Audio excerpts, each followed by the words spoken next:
Good evening. This full on fucking midnight host this shit. Anyway, hey. Ghouls, gluts, govs, beer, beards, blood, horror. Horror, ha ha ha. Yeah. Anyways, another edition of Ghouls, Guts, and Gloves. I'll probably do a double header for this little show we'll be doing tonight. That means we're talking about two movies. Two movies, double header. Sorry, I had my hand outside of the frame, so you had no idea what my hand was doing. Anyway, so that was awful. Anyway, so first up, both of these movies are similar in a way that they are. I think overall I think they are good movies overall. They both came out relatively recently. I think one's a good movie. I think one is it's a movie that has great scenes. And yeah, that's all the similarities, and they're recent. And similarities, they're movies. They are movies of the horror genre. Of the horror genre. Not similar subgenre. No. Yeah, not at all. Well, first off, we'll talk about Sinister. Mm-hmm. First one. Not get the glare in there so much. And, it's going on forever. Okay, so Sinister, I didn't see this movie for a while. Like, I saw when it came out in theaters, and I saw, like, the concept about the, When did it come out? It came out 2012. Oh, wow. Right. That feels like it should have been, like, early to mid-2000s. Like, not the 10s. Yeah. No, it was pretty recent. Like, I remember seeing, like, the poster. I'm like, okay, the cover art poster is pretty cool. It looks kind of, it's from, producer, James Bond, et cetera, et cetera. I just remember, like, early to mid-2000s is, like, when I would start seeing horror movies in theaters. Mm-hmm. And that just seems that's like... That's when the paranormal craze, like, kind of... Nah. Well, no, that's right. That Paranormal started in, like, late 2000s. So, like, 2004 to 2006 was when I was really into seeing horror movies in theaters. And that was when Saw and the twist endings were in full effect. Oh, fuck. Yeah. Yeah. The paranormal resurgence came, like, kind of the late 2000s. Well, there's Paranormal Activity. I think Paranormal Activity really kicked that up. Anyway, so Sinister is... I would call it a paranormal movie. It is a haunted house movie. It's it's really not like a Poltergeist or other ones, but it is definitely a haunted house movie. When I first heard about it, I was like, okay, I'll pass it up. And then I heard some of my horror fan friends who were saying there was saying good things about it.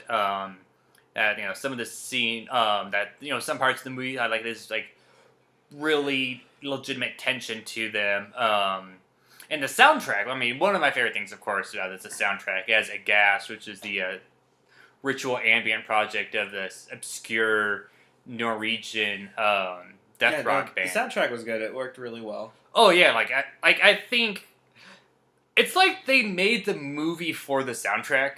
Mm-hmm. Like someone in the record was like checking out. Yeah, so like I was saying, like it's a movie with great scenes. Like it seemed like they had these really cool ideas for all these scenes and to have this great soundtrack, and then they just kind of wrote the movie around it as like an afterthought. Right. Yeah, like, and the other main artist is Sun and Boris. Sun and Boris were in the soundtrack. Yeah. Wow. They did the. I did not recognize that. Yeah, they did the, it was Sun collaboration with Boris. Yeah, the shot at the end where, spoilers, we've already explained everything's a spoiler, where Mr. Boogum... yeah, I guess unless I'm seeing guitars in context, like, I guess anytime I hear, like, a low hum, I can probably imagine, like, if it was played really loud, that would be a Sun track. Right, like, that's the thing, like, so many modern paranormal movies have soundtracks that sound like a dark ambient track. They sound like kind of minimalist, dark ambient, ritual ambient, nurse with wounding, experimental shit. That's one of the things I like a lot about horror movie soundtracks, especially like Texas Chainsaw Massacre. Oh yeah, a lot of them just sound like noise projects. Oh yeah, totally. Texas Chainsaw Massacre, like if you go back to listen to the soundtrack, you know what? A lot of noise just sounds like soundtracks. Like no, totally. My friend Chris's brother Kevin Greenspan, who's a pretty big name in like the ambient noise scene. Right. And a lot of people have just described his albums as like music for sad movies.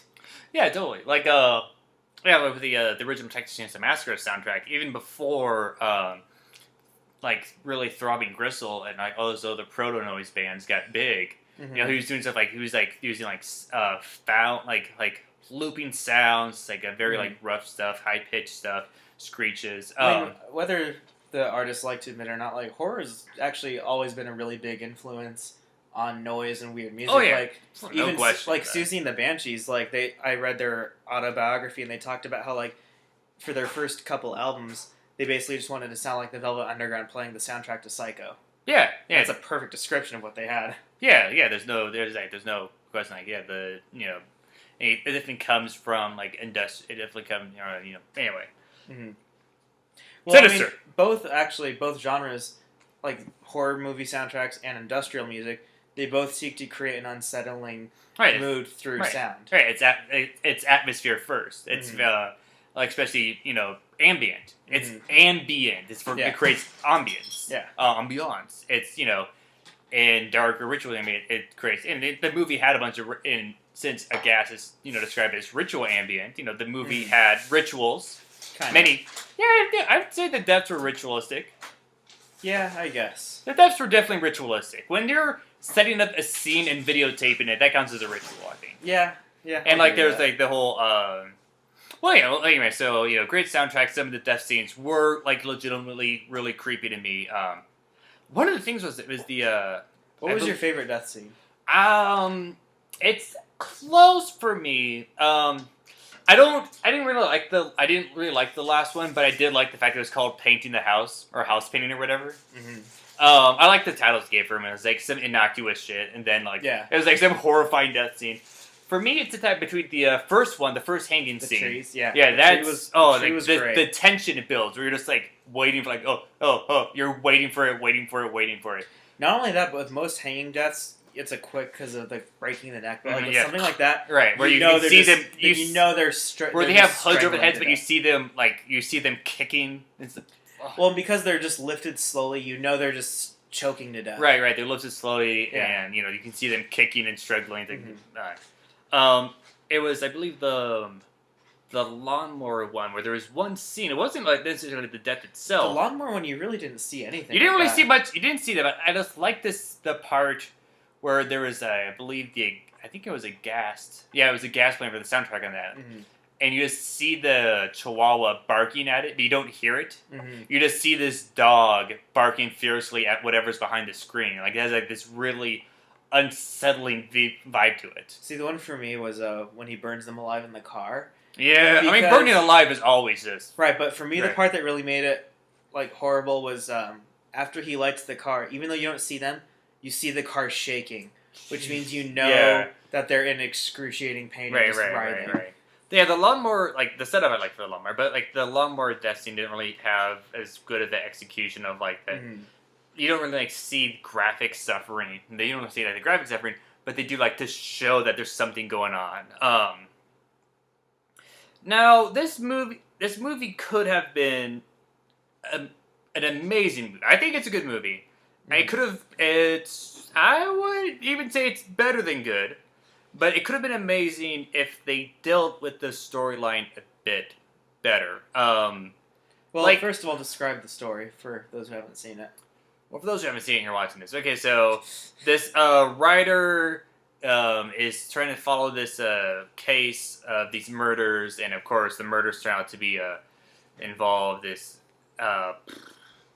ancient, god, because everything has to go back to that. They had a bunch of like kind of lighter storylines that I'm not sure if they're like trying to make it vague or it had a lot of like half-baked storylines. I like kind of like half-baked storylines, but like it seemed like I would give them the credit of they wanted to like have hints of that, but a lot of the scenes that involved the half-baked storylines like had these gratuitous exposition shots. Yeah, like there's like the half-baked storyline of like the toll his writing takes on his family, right. His son with the night terrors, mm-hmm. And then like the whole thing about it being just like an old demon, like that was really just half-assed and like mm-hmm. they might as well have just been like, okay, exposition time, open up a book, read you a couple of paragraphs, and then closed it and, like, gone on with the movie. Right. Yeah, I think, like, if they didn't... Because, like, I would say they were trying to make it vague on purpose to, create tension of unknowing. Uh-huh. But they gave such gratuitous exposition shots for these things. It's like... There's a couple different theories about why this happened. Obviously, it did happen, so it did affect the movie. So, whatever reason it is, I'm not trying to excuse the movie, because, the movie is the product it is. It could be that it was cut down for time, but the movie is almost 2 hours already. Yeah, it was pretty long. It's not like, it's not like 3 hours. It's pretty long already, so maybe they had some scenes that explain so, because that does happen where stuff that would have made the movie better was cut. I think there's more. They could have cut away more fat from the movie if they're going to do that. But it also could be, since there is a sequel coming out, I believe in 2015, that they were thinking ahead and saying, like, okay, we'll set this up, and then that'll be explained in the sequel. Mm-hmm. I don't know, but whatever the reason was, it's the plot line. They could have, I think, if they just went for a very minimalist plot, like we had other movies we talked about had a more minimalist plot, like and like you could say Poltergeist had a pretty minimalist, mostly minimal plot. Very minimalist plot. Yeah, Insidious. Instead negative that. Have you seen Insidious? Yeah, that was our last episode. You mean Poltergeist? No, Insidious. Didn't we talk about Insidious? Are you thinking of Inside? Inside, there we go. Yeah, Inside, yeah. We're thinking about the producer. Inside had a very minimalist. Right. Plot, Like it's people in a house are getting stabbed. And baby. I think it could have done a lot better as that. Overall, I definitely would suggest watching this movie. I would suggest watching this movie. Some scenes are a really nice experience to watch. It could, let's just go for the rating now. I just also realized my copy says rental only. What's going on here? Is this cursed? Am I gonna... Oh yeah, that's like that's another thing where, they had this, I think the part where the murders happen after you move was a nice plot device, because that's the whole thing whenever there's a haunted house movie. It's like, oh, why don't you move out of the house today? Yeah. And there's always some reason why you can't move out of the house. Yeah, that was a good twist. Right, but they didn't really explain it. Maybe they'll go into it next movie. Mm-hmm. Maybe this didn't bother. Whatever the case, I think since the movie took itself as seriously as it did, it would matter more. Like, if there's arcs that are kind of abandoned for more of a fun time movie, or as a gratuitous movie like a la Carta or Trick or Treat, which we're about to talk about, I wouldn't mind as much. But the fact that it seemed more like it wanted to be more serious in tone. It seemed like a high schooler that was very into Marilyn Manson. That took itself very seriously. It was very into Sun and Marilyn Manson. Yeah. For all those high schoolers that are super into Sun and Marilyn Manson, and again, yes, them and him. There's probably two of them. Oh, ban him. No, we're not getting on sidetracked on that shit. We're not talking about him. Overall, goth rock. I would rate this movie. I would say I would have to give it a 7. I definitely did enjoy watching it. It definitely is it's a great viewing experience. But the fact is, the plot lines just kind of fizzled out, and it did. And the Mr. Boogum character could have looked a little less like he's in Mortis. But yeah, it wasn't as bad as. We know what I'm going to talk about. We're talking about modern horror movies and demons that look horrible. Let's just not get into it. Let's move on. Yeah, it took itself. Gigi's rating. It took itself too seriously to not be as structured as it was. Yeah, it felt really kind of, like I said, it's like a high school that's really into Marilyn Manson. So right. Much like Marilyn Manson had cool songs, but as a whole concept, he's meh. As a movie, there's some great scenes, Right. but you could probably get just as much from like looking up individual scenes on YouTube. You don't really need to watch the whole movie, so I'm gonna give it a 6. All right, cool. Anyway, because the scenes it does well. Oh yeah. But in terms of sitting down to watch it as a movie, I probably wouldn't do again. All right, so we got that for Sinister, and yeah, maybe the fact that it was as long as it was too, that without that much plot, like if I think it could have had like a really cool, kind of an austere David Lynch vibe if this went for like a very minimalist plot. Like it looked like almost like an art film, but then maybe it was for a mainstream audience. Whatever happened, it didn't quite work out, and the movie suffered a bit as a whole. So 6, 7, or 6, 7. Right. Did they release a soundtrack for that? I don't know. I wonder if they did. I'm sure like that'd be cool. It's like some mainstream horror fan just found aghast and sudden it was into dark ambient because of that. Yeah. Anyway, speaking of, this movie wasn't as mainstream. It is direct. This was direct to DVD. Didn't get the big release from being from house, but it is Trick or Treat. It has gathered a cult following of sorts recently. It helps that it has like a mascot, if you would, that you can like kind of rally behind. Sam. I don't think they ever say Sam's name in the movie. No, they do once. I remember that. Really? They do. When did they say it? I don't remember one, but I do remember you saying Sam was his name, and then they actually said Sam at one point in the movie. I'm like, oh, they actually do say Sam. Right. Because like there's a lot of movies where they don't actually say the character's name. If they don't actually say his name, it appears in one of the pages where it's like a comic book. Oh yeah. I can see that. I think the name him Sam was clever. Sam Hain. Yeah. No, Samhain Sam. It'd be funny if his name was Sal. It'd be funny Did you not get that before? It'd be funny if you were supposed to say his name Sal. Oh yeah. Yeah, there's Sal.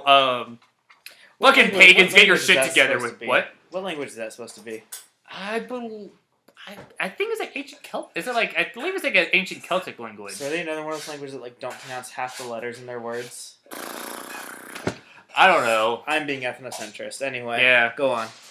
It'd be great if like the closing shot of this when we do the sounds like someone's sharpening a knife over there. The closing shot when we go off to the song is just a repeated scene of this.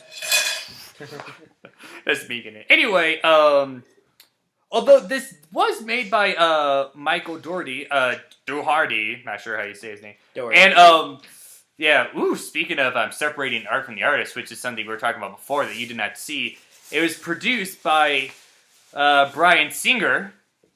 Who's that? Director of X-Men. Which one? The first one. That wasn't that bad, but I was also... the one that had sex with the kid. Ah, okay. Anyway, I like that he just made a reference to something that we were talking about before, like some behind the scenes stuff. But yeah. Anyway, Bryan Singer had sex with a kid? Yeah, there's a. Okay. Oh, I don't think it's like a teenager. I don't like exact details. Obviously, it's not kid.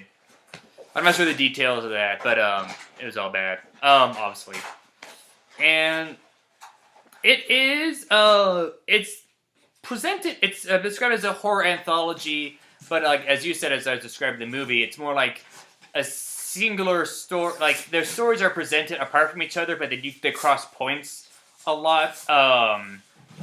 They cross points a lot. So in a way, it's almost more like a Pulp Fiction rather than a creep show or VHS.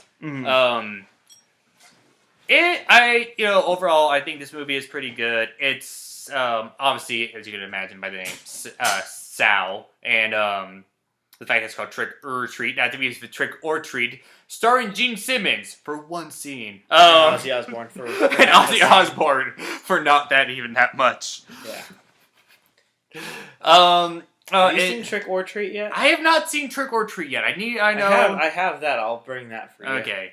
I think it's on YouTube because fucking no one cares about the copy. No one's trying to collect the royalties on that. Especially because like Skippy from Family Ties plays the headbanger main character. And it's one of those movies where like it's one of those movies where like in the 80s, like when you said heavy metal, you meant like Motley Crue and like hair metal. Yeah, Bon Jovi. Yeah. I remember Bon Jovi once said about Venom. It's like, oh, this is the kind of shit that gives heavy metal a bad name. Like, really? Oh, Bon Jovi, you give him a bad name? Metal. Love. And metal. Yeah. Your fucking Farrah Fawcett hair. I don't have anything against feminine hairstyles. Really interesting. Like 70s heavy metal meant just like Demon, Judas Priest, Black Sabbath. Right. 80s, girls, lingerie, ballads, and then everything after that was just metal, like Satan, alternative metal, like just there's this brief period in the 80s where it was very pretty, and then everything else is just like meh. Yeah, or super broy. Yeah. Or now we got like the weird scene, whatever. Anyway, so Trick or Treat, it follows. How many different storylines are there? There's the dad from Happiness. There's the werewolves. There's the kids trick or treating they try to find like the dead kids. Right. There's the old cranky guy. Right. Who's related to the kids. Who else? And there's.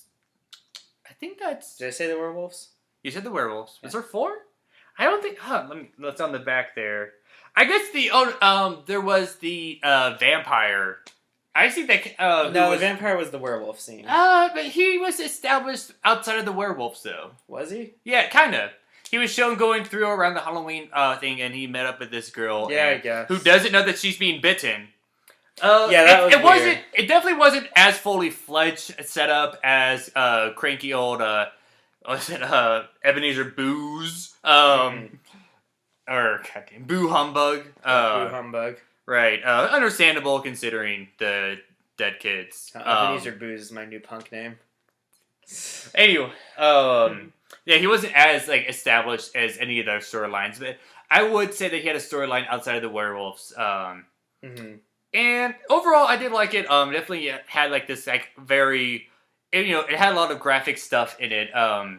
Like the first scene, I wouldn't count that as a scene. That's more like an opening segue into the movie, where the girl blows out the pumpkin, as it establishes the rules of Halloween. Oh yeah, that's and right. then sandwich. The rules of Halloween didn't really play much of a part in all the stories. Some degree. Like a lot of guys, like the vampire guy, didn't break any of the rules. He still got eaten by werewolves. To Marilyn Manson. Yeah. So yeah, like I was saying, I like the theme overall. One thing that really, another thing that, since that we're talking about movies, I think that was a lesser problem than the plot with Sinister. Is so the werewolf scene, which had this I think pretty fucking cool werewolf transformation scene, where the girls, they're stripping off their clothes, and then it's great and cheesecakey, but then they start ripping off their skin, they're strip teasing it off, and there's all that great stuff, the spine coming out and the claws coming, and it's sweet Marilyn Manson's "Sweet Dreams."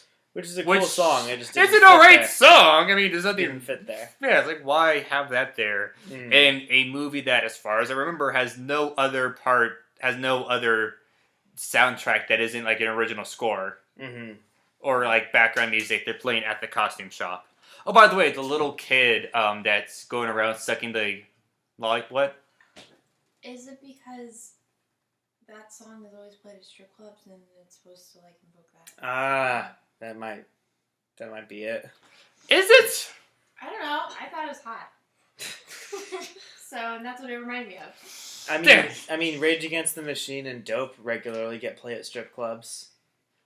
Anyway, so Dope, I forgot about that. Yeah, they're you would all hear their cover of "You Turn Me Right Round, Baby, Right Round." Oh my god. That's a regular at strip clubs, apparently. Oh my god. That and 9 Inch Nails' "Closer."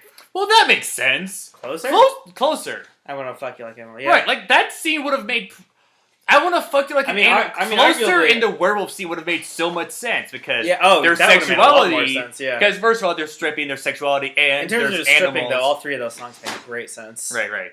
I did like all the silly puns that were leading up to the werewolf reveal, where they're like, "Oh, I had some bad Mexican," or well, your sailor was a girl. I don't care. They all taste the same to me. She had a nice ass. Like, yeah, literally nice ass eating. And then she was the runt of the litter. That one was really good. But I was gonna say the little kid walking around in the costume store that was peeking on the girls. Then his mom gets mad at the girls for being sexual, not pointing at the fact that his kid is peeking in on them. That is shitty, Mom. Yeah.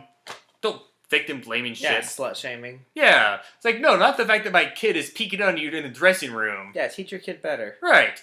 Yeah, don't blame the woman on there. Fuck the patriarchy. Anyway, he was walking. The kid walking around with the lollipop is the same actor that played Sam in the movie. Oh, it was? Yeah. Huh. Now you know. Little Easter egg. Now you know. Little Easter egg for a Halloween movie. Ha-cha-cha. That's not even a ha-cha-cha. Yeah, so that's good. I really so the scene overall was really good. I hated the Marilyn Manson part. Oh, you don't like Marilyn Manson? There's better Marilyn Manson if they just had played the opening chords to it, that would have been fine. But the fact that they went into the lyrics, which have nothing to do with eating people or sex or werewolves or any, it's not appropriate. If they just played that like the opening chords, you know what? That would have been kind of Redeemer would have been a great song for that because the lyrics would actually fit. Anyway, it's another Marilyn Manson song. Yeah, I don't know that song. Okay. I know some Marilyn Manson songs, but I don't know that one. What else was I going to talk about? Oh yeah, the as you mentioned, the father from Happiness. When he was first watching it, so the I think he was a principal, which is even more fucked up. Oh yeah. In the movie, he was like the principal of the school, and the little fat kid is knocking over jack-o'-lanterns and stealing candy, or stealing more candy than news. And then the principal says, "Why don't you have a seat over here?" It's like, "Oh, you're the dad from Happiness. This isn't good." And then it's like, "No, none of this is good. None of this is..." And then he poisons him with poison instead of knockout pills. As he poisons him with poison. He doses him as opposed to not poison. You can poison people with not poison. Can you? Yes. I feel like the act of poisoning makes whatever you're using poison. Yeah. I don't know. If you have alcohol poisoning, you don't drink actual poison. I mean, it's referred to as poison. Speaking of hair metal. Anyway, so in fact, it actually wasn't poison. It was just a really bad candy bar. He just has had this nougat bar, whatever the fuck it was, it's hanging around. It's one of those 10th generation Hershey's knockoffs. Just waiting around. He just has the poison bottles for display. He got them at some Love to Death antiques. Yeah, some like Love to Death curio shop. No, that scene was really cool.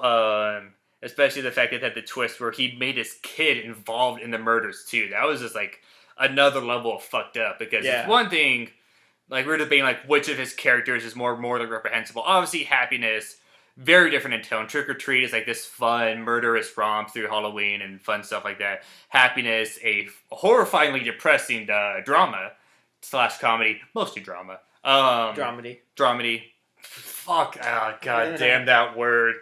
I remember that word like first started existing, like where people just like came up with it. Dramedy doesn't bother me as much as comaction, which I've heard before. What? Comedy action comedy, yeah. I wish we had like multiple cameras so we just pan over to Sarah's face. Yeah. You have to suffer. You have to survive with my recreation of her face. Speaking of recreation for the face, it was really there was the scene where he carved a pumpkin into her face and shoved that lollipop in her mouth. That was a fucking brutal way to open it. So yeah, it's funny because it's this like kind of fun movie, but it has like these really brutal elements, like drowning special ed kids after giving them candy and hoping. Oh yeah, huh? Yeah, that was a short bus. Yeah.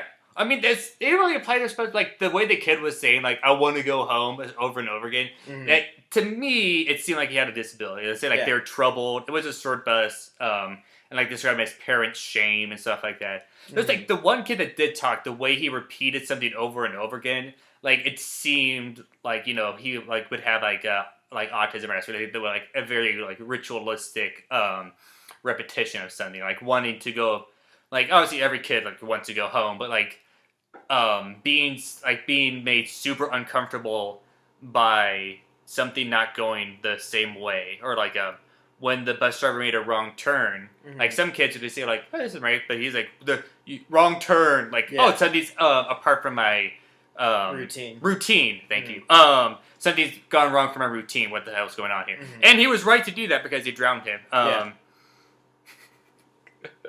I just love that the girl in the little witch costume was like, you played a trick on me? Fine. You get eaten by zombies. You get eaten by special ed zombies. False equivalency. Well, the way they were acting... Does special ed zombies add insult to injury? I don't know. It adds uniqueness to the situation. Yeah, but I mean, like, if you tell someone you get eaten by zombies versus you tell someone you get eaten by special ed zombies... Does that add anything to it? Well, if you're a special ed zombie, is that different from being a regular zombie? Yeah, because, like, zombies have, because their brains are already limited. Yeah, like, zombies already, like, have, then you get, like... Zombies, the great equalizer. That's how we'll end ableism once and for all. Then it wasn't even really clear, if the kids were, like, the zombie rules, shall we say, weren't really established in the movie. Like, you're assuming Romero type zombies, but it could have been, like, Return of the Living Dead zombies. You never know. You ever seen Return of the Living Dead? I've seen parts of it, and I have the soundtrack. It's a great soundtrack. And all the great punk and death rock bands. I like how the 45 Brave version of the song that involves that they changed the lyrics to be about a horror movie are 1,000 times less horrifying than the original lyrics. Yeah.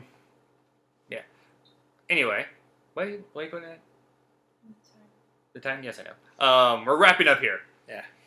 So, anyway, so what else, so what are the other scenes? The old man scene was pretty cool. Until he pulled his mask off. Yeah. The CGI was really bad on that. Yeah. And he pulled his mask off. The design was just bad.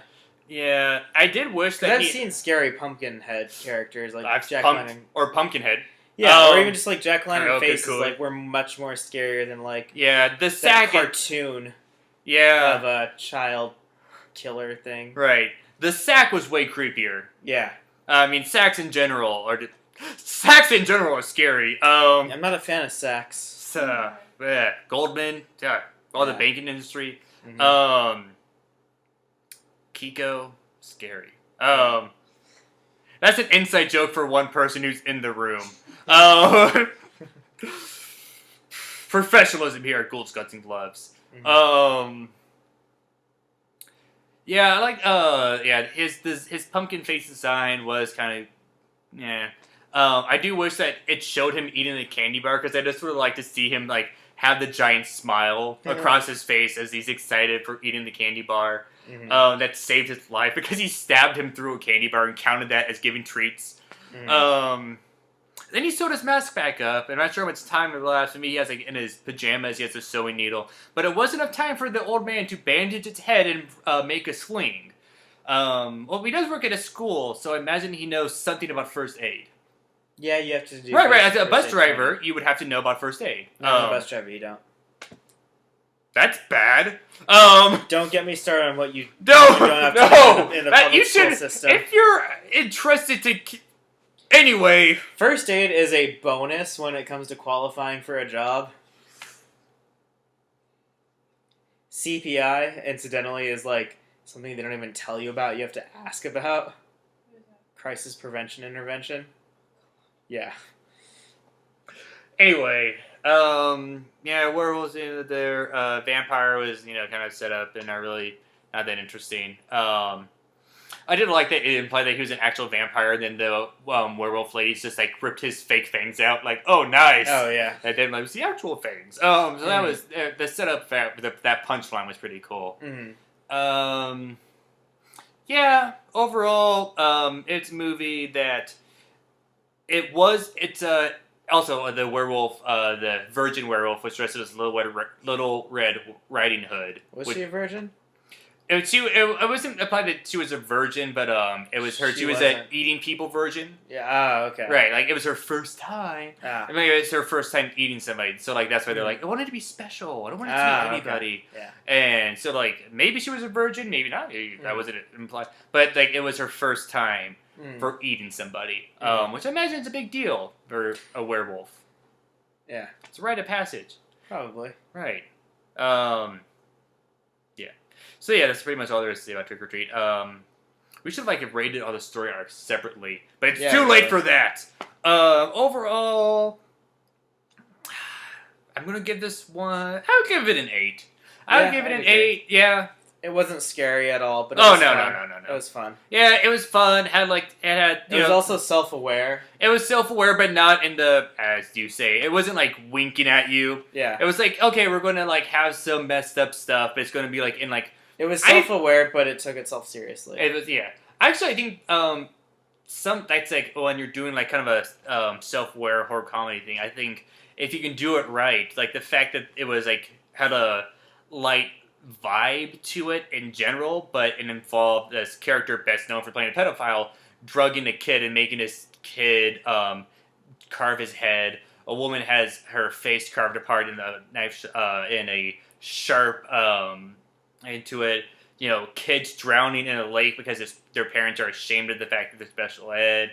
Werewolves, not that scary. I mean, not that messed up. I mean, obviously werewolves are scary. I cannot take a werewolf. I'm not even going to question that. I'm not trying to be a tough guy here. Yeah. But, as far as, eating people, not that scary. But, stuff that went outside of the realm of normal Halloween-y type fun.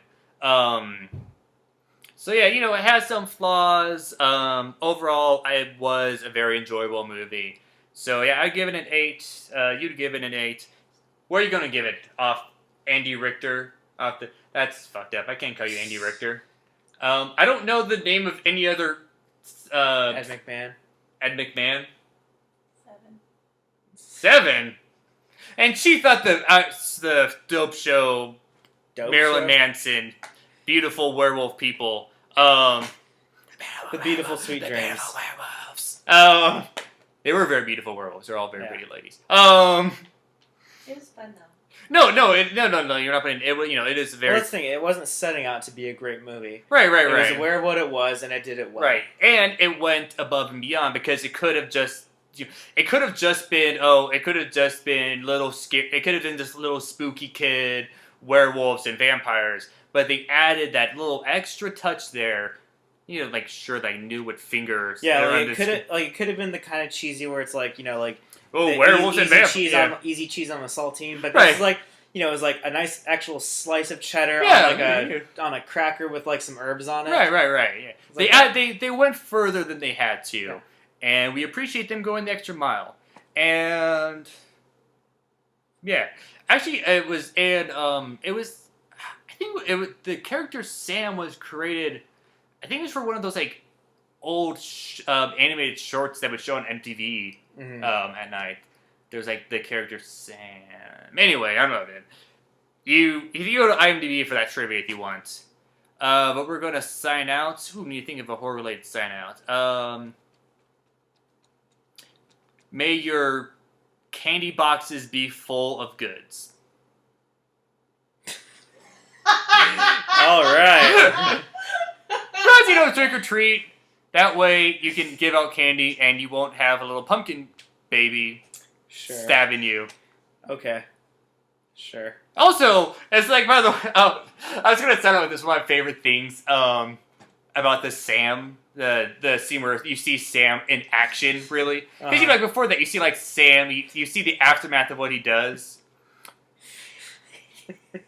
You see the aftermath of what he does, right? Yes. You see the aftermath of what he does, then you see him just hanging out. So it's okay, but then when you see him in full action with the stabby stuff, it's oh, by the way, he can climb on walls. Why not? Yeah. Sure, let's have him on the ceiling. That's creepy. May your candy bags be full. May you always have a costume. I feel like that's a really bad porn title. And I've seen some great porn titles. May your jack-o'-lantern never be blown out. Sure. Is there another rule of Halloween? It was the 3 rules, right? I don't know. I was drunk when we watched it. You were. He was drunk and like he was like trying to like figure stuff like, wait, why? It's no. Yeah. Okay, are they vampires? Mm. No, the best part is in the first like, he doesn't fuck the kid, does he? No. He's not gonna kill his own kid, is he? No. How does the kid not know what he's burying in the backyard? Who doesn't like Charlie Brown? Yeah, that was... Charlie Brown's an asshole! Only a sociopath would. And apparently the kid was. I still... Sober, I stand by that.